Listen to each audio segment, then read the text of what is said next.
देखिए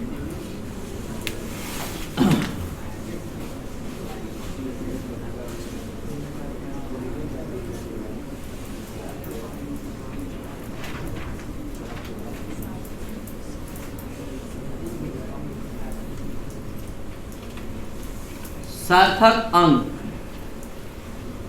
किसी भी भौतिक राशि के मान को पूर्णतः शुद्ध रूप में व्यक्त करने के लिए जितने अंकों की आवश्यकता होती है या जितने अंकों की संख्या होती है, बस उस संख्या को सार्थक अंक कहते हैं। मतलब हम क्या कहना चाहते हैं, ध्यान दिया जाए। जैसे मान लीजिए किसी प्रॉब्लम को आप बनाते हैं और प्रॉब्लम में आप बल का मान निकाल रहे हैं, या फिर मान लीजिए कोई क्वेश्चन बनाए, इसमें दूरी निकालना था, तो आप कोई एक स्टूडेंट आंसर लिखता है 12 मीटर, तो कोई स्टूडेंट लिखता है 12.0 मीटर, कोई लिखता है 12.00 मीटर। कौन सा आंसर एकदम 100% एक्यूरेट है, पूरा सही है, कौन सबसे कम त्रुटि रखता है, एरर कौन सबसे कम रखता है, कौन सबसे शुद्ध मान है। तो कॉन्सेप्ट कहता है कि जिस संख्या में सार्थक अंकों की संख्या जितनी अधिक होती है, जिस संख्या में सार्थक अंकों की संख्या जितनी अधिक होती है,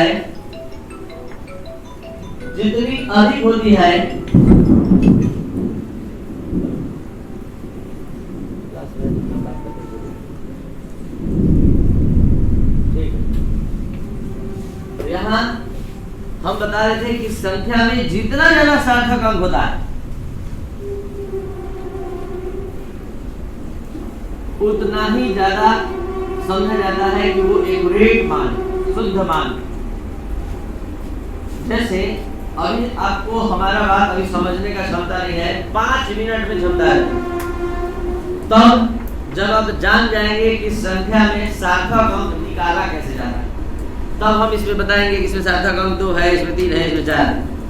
अभी बोलेंगे तो आप शायद नहीं विश्वास करेंगे, इसमें 2 है, इसमें 3 है, 4 है, और इसमें 4 है तो कितनी की गलती है, 3 है तो कितनी की गलती हो सकती है, त्रुटि कितनी की हो सकती है, और 2 है तो कितनी की गलती हो सकती है, ये सब हम आपके सामने रखेंगे।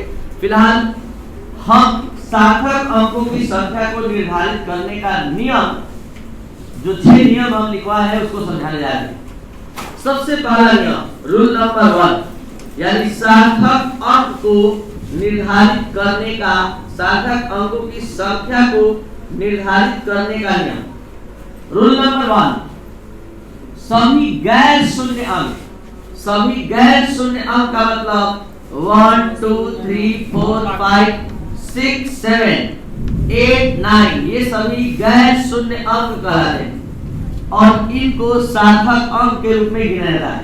अब सवाल उठता है कि आप कैसे समझेंगे, तो इसके लिए हम 1 नहीं 2 नहीं 5 एग्जाम्पल दे रहे हैं, जिसके माध्यम से आपको समझ में आ जाएगा कि सार्थक अंक का रूल नंबर 1 निर्धारित करने का जो है वो क्लियर हो जाएगा। जैसे हम बोले 123, इसमें कुल सार्थक अंक कितना है, तो जवाब है 3, क्योंकि इसमें ये तीनों गैर शून्य अंक है और शून्य आएगा तो वो उसको हम नहीं गिनेंगे। जैसे मान लीजिए हम लिख दिए 1210, तो यहाँ सार्थक अंक हम लिख दिए 6 9 3 4, तो ये 4 सार्थक अंक वाली संख्या है। अगर हम लिख दिए 600, इसको सार्थक अंक गिना जाएगा और इस दोनों को नहीं गिना जाएगा। रूल, ये एग्जांपल नंबर 5, 6 2 1 0, 3। इसमें सार्थक अंकों की संख्या 3 है। हम केवल बस एक लाइन का साधारण सा नियम बताया है इसमें कि 1 से लेकर 9 तक जो संख्या होता है उसको सार्थक अंक के रूप में गिना जाता है। तो ये सार्थक अंक गिनाएगा, ये गिनाएगा, ये गिनाएगा, तो 1 2 3 संख्या हो। अब इसमें इसको नहीं गिने, इसको गिने, इसको गिने, इसको गिने, तो कितना हुआ? 1। बहुत आसान है। अब इसमें सार्थक अंक 1 ही क्यों हुआ? क्योंकि ये गैर शून्य है और ये दोनों शून्य है, तो शून्य को सार्थक अंक नहीं गिना जाता है। समझ में आ गया? तो रूल नंबर 1 समाप्त। रूल नंबर 2, रूल नंबर 2 क्या कहता है कि दो गैर शून्य अंक के मध्य में आने वाला शून्य सार्थक अंक होता है। दो गैर शून्य अंक के 1 0 1, दो गैर शून्य अंक 1 1 है और इसके बीच में 1 0 आ गया, तो सार्थक अंक के रूप में अब हम तीनों को गिनेंगे, शून्य को भी गिनेंगे। 6 0 6 0, तो यहाँ सार्थक अंक इसको गिनेंगे, इसको गिनेंगे, इसको गिनेंगे, इसको, क्योंकि यहाँ ये शून्य दो गैर शून्य अंक के बीच में और ये शून्य गैर शून्य अंक के बीच में नहीं है। तो टोटल सार्थक अंक, और अब यहाँ 9 0 0 9 4, 3 0 3 0 0, ये सार्थक अंक के रूप में नहीं गिनाएगा, लेकिन ये शून्य सार्थक अंक के रूप में गिनाएगा।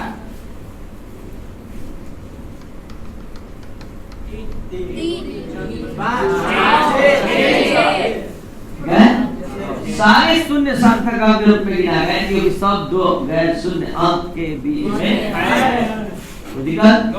तो इस तरह से आपका रूल नंबर 2 समाप्त। Rule number 3, rule number 3, rule number 3 कहता है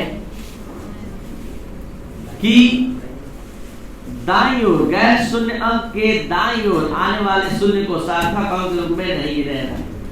गैर शून्य अंक के दाईं ओर आने वाले शून्य को, अगर एक शर्त है कि वो दशमलव रहित हो, तो दशमलव रहित संख्या में, बिना पॉइंट वाले संख्या सार्थक अंक के रूप में नहीं गिना जाता है। अगर दाईं ओर शून्य आएगा तो ये कितना हो गया?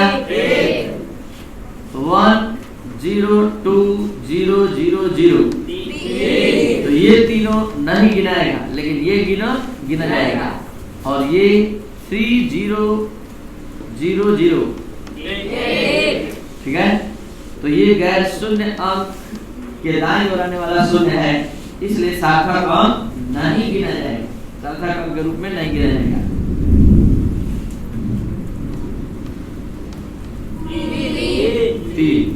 ये नहीं गिनाएगा, ठीक है।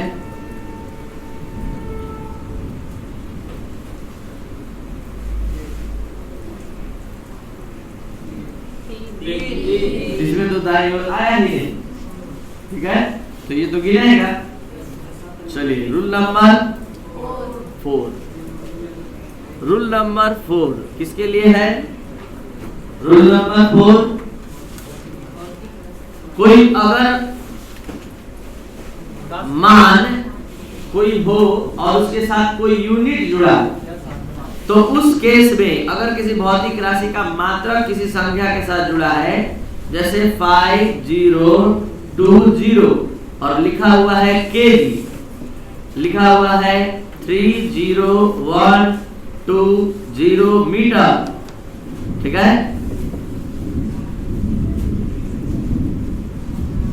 1 0 2 0 लीटर अगर मात्रक लिखा हुआ है, तो वहां शून्य को भी सार्थक अंक के रूप में गिना जाएगा, सबको गिना जाएगा, दाईं ओर होने के बावजूद भी गिना जाएगा, दशमलव रहित होने के बावजूद भी गिना जाएगा। दशमलव रहित था, दाईं ओर आ रहा था, नहीं गिना रहा था।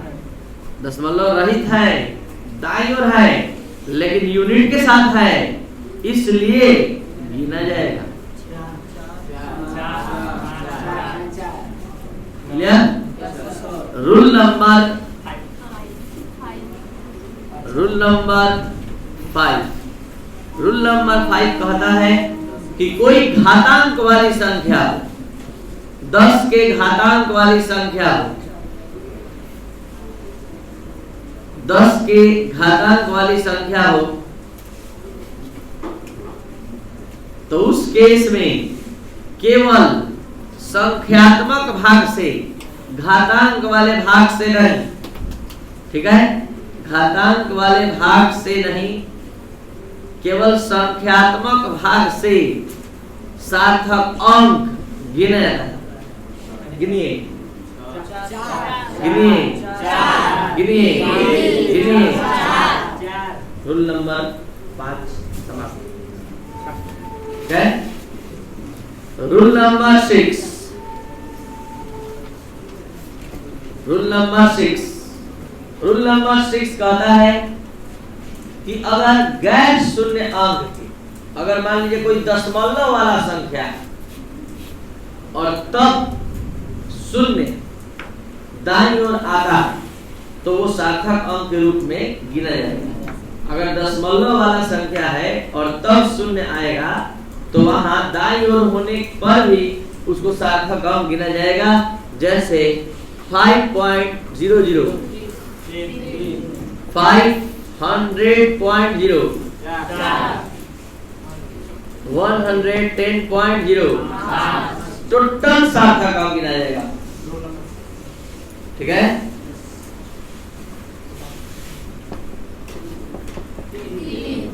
तो आप सभी स्टूडेंट के पास एक ऐसा कैपेसिटी हम दे दिए कि आप बता सकते हैं कि 12 लीटर, 12.0 लीटर, 12.00 लीटर, इसमें कितने सार्थक अंक? इसमें। अब कौन सा मान, कौन सा आंसर ज्यादा एक्यूरेट है? समझिएगा क्यों 12.00 क्यों ज्यादा शुद्ध है? क्यों शुद्ध है? क्योंकि देखिए 12 कब कोई लिख सकता है? 12 आंसर कब लिख सकता है? जब 11.9 या जब 11.9 हो या फिर 12.1 हो तो आंसर क्या लिख सकता है? तो गलती एरर कितना का हुआ? गलती एरर प्लस माइनस 1 का हुआ। 12.0 कब कोई लिख सकता है? 11.99, 11.9, 11.9, ठीक है। और क्या लिख सकता है? 11.9 और 12.1, यही ना? 12.1। तो यहां भी प्लस माइनस नहीं, 0.1 का डिफरेंस। ये वाला 1 नहीं होगा, ये वाला पॉइंट, ये भी इतना ही का होगा। ठीक है, ये वाला देखा जाए, ये वाला कब लिखा सकता है कोई? 11.99 और 12.01। तो यहाँ पर एरर 12.01 भी कोई आएगा तो यही लिखेगा, और 11.99 भी लिखेगा तो यही लिखेगा। तो गलती कितना का हुआ? इसमें सबसे बड़ा गलती सब में इस इतने में केवल देखा जाए, इस दोनों में बड़ा गलती कौन कहलाएगा? ये वाला बड़ा गलती कहलाएगा। किससे? तो कॉन्सेप्ट क्या कहता है कि जिस संख्या में जितना ज्यादा सार्थक अंक होता है उतना वो एक्यूरेट मान होता है। तो इसमें सार्थक अंक 4 भी है, ये सबसे कम गलती भी कर रहा है, सबसे कम त्रुटि भी प्रदर्शित कर रहा है। तो यही है सार्थक अंक और सार्थक अंक का इंपॉर्टेंस, महत्व। तो सार्थक अंक किसे कहते हैं? किसी भौतिक राशि के मान को पूर्णतः शुद्ध रूप में व्यक्त करने के लिए आवश्यक अंकों की संख्या को सार्थक अंक कहा जाता है। आवश्यक अंकों की संख्या इसमें 4 है, इसमें 3। जितना ज्यादा सार्थक अंक उतना ज्यादा एक्यूरेट मान। रूल नंबर 1, सभी गैर शून्य अंक सार्थक अंक होते हैं। रूल नंबर 2, 2 गैर शून्य अंक के मध्य में आने वाला शून्य हमेशा सार्थक अंक के रूप में गिना जाता है। रूल नंबर 3 कहता है कि गैर शून्य अंक के दाईं ओर आने वाला शून्य कभी भी सार्थक अंक नहीं होता है, लेकिन शर्त है कि वो दशमलव रहित संख्या। रूल नंबर 4 कहता है कि अगर कोई भौतिक राशि का मान या किसी भी संख्या का मान अगर लिखा जा रहा है, साथ में मात्रक भी लिखा जा रहा है, तो वहां गैर शून्य अंक के दाईं ओर आने वाले शून्य को भी सार्थक अंक के रूप में गिना। रूल नंबर 5 कहता है कि अगर कोई घातांक वाली संख्या है, 10 के घातांक वाली संख्या है, 10 के गुणा और घातांक वाली गुणा या भाग वाली संख्या है, तो उस केस में केवल संख्यात्मक भाग से ही सार्थक अंक बताया जाता है। तो संख्यात्मक भाग से 4 3 4, ठीक है। यहाँ पर रूल नंबर 6 कहता है कि अगर दशमलव सहित संख्या दशमलव वाली संख्या है, तो दशमलव के बाद आने वाले शून्य को भी सार्थक अंक के रूप में गिना जाता है। ये है